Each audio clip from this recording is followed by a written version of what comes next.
Hello again. This weekend is the Oscars, an event which always comes with controversies at some level. And this year, it's the Academy's decision to dumb it down further by excluding the Best Editing Oscar from the live telecast, among other categories, an insult to a vital part of filmmaking.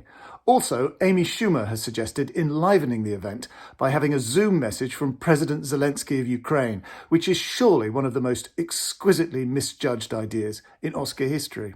But now I want to talk about a film which is up for a couple of Oscars this weekend, and that's the wonderful romantic comedy drama The Worst Person in the World, from the Danish director Joachim, co-written, as so often in the past, with Eskil Vogt. It's up for Best International Feature and Best Original Screenplay. Julie lurte på når livet egentlig skulle begynne. Oslo var med ett en helt annen by.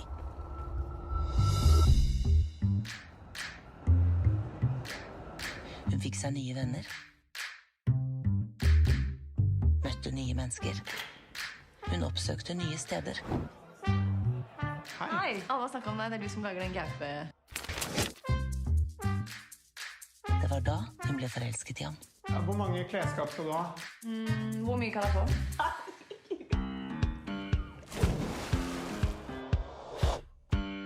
Dette var feil. Dette var ikke henne.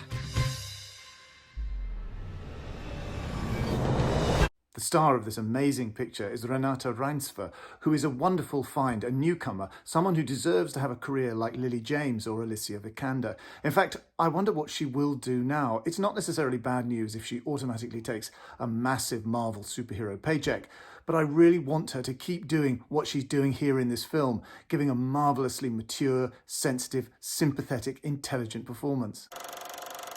She plays the 20-something heroine Julie, who in the course of the film undergoes a kind of non-rake's progress, or innocence progress, in 13 chapters.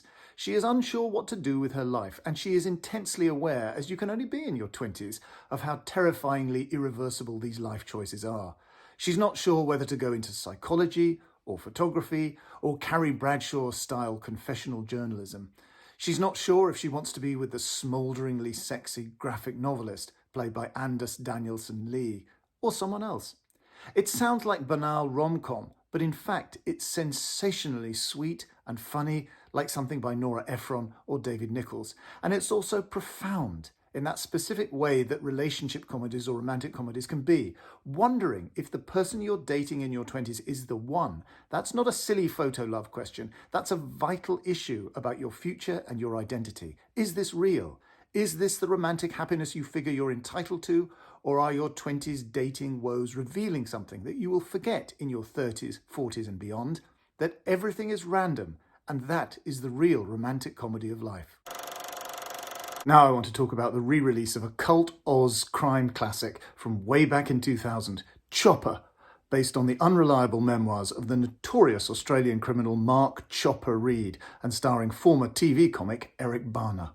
You have a history of violent behaviour. Used to be bloody Chopper Reed.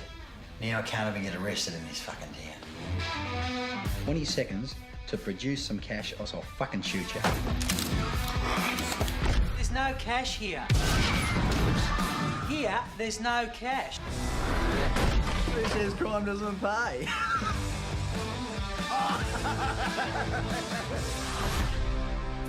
You've given up crime, eh? You're fucking sick, Reed. You're insane. Beethoven had his critics too, Keith. See if you can name 3 of them. Director Dominik made a brilliant debut with Chopper, but that was nothing to the sheer star-birth impact that was being made, or I thought was being made, by Eric Bana, whose performance is something to compare with Joe Pesci in Goodfellas, and it's better than something that I think it probably inspired, Tom Hardy's performance as the psycho jail lifer Bronson in the Nicholas Winding Refn film. Bana is effortlessly witty, charismatic and intimidating, first as the moon-faced young sociopath killer that we see in prison in the 1970s, and then as the bigger, chubbier, gold-toothed, mustachioed headbanger with a crooked cop connection that he morphs into once he's out of jail. When I first saw Eric Bana in this film 20 years ago, over 20 years ago, I predicted that if he could do an American accent, and what self-respecting Australian actor can't do that, then, well, he was all set. And it came to pass. Kinda. He's done no end of decent work in movies and on TV, but I think it's all been Dr. Jekyll, even the darker stuff, nothing with a fraction of the Mr. Hyde power of Chopper. Can't he work with Paul Thomas Anderson? Or Tarantino, or even Scorsese himself? Someone to give this man's black comic genius a free rein. I don't know. But if you've never seen Chopper, or even if you have, check it out. Finally, I want to read an email I've received from a subscriber, a Mr. Idworth, who says, Dear Pete, I admire the way you jettison normal standards of dignity in using your YouTube channel to promote your book. And your vlogs are increasingly like an OnlyFans account, with all of the degradation and self-hate, but none of the sexual allure or indeed success. But surely there are other humiliating sales techniques that you haven't yet tried. Yours sincerely, Idworth. Well, thanks for that, Id. I'm actually going to offer viewers a new chance to buy a signed copy of my book, The Films That Made Me, directly from me online at £12.50, lower than any online price, which includes UK postage. Just tweet me at PeterBradshaw1 and we can follow each other and then slide into each other's DMs, unfortunate image I know, to exchange addresses and payment details.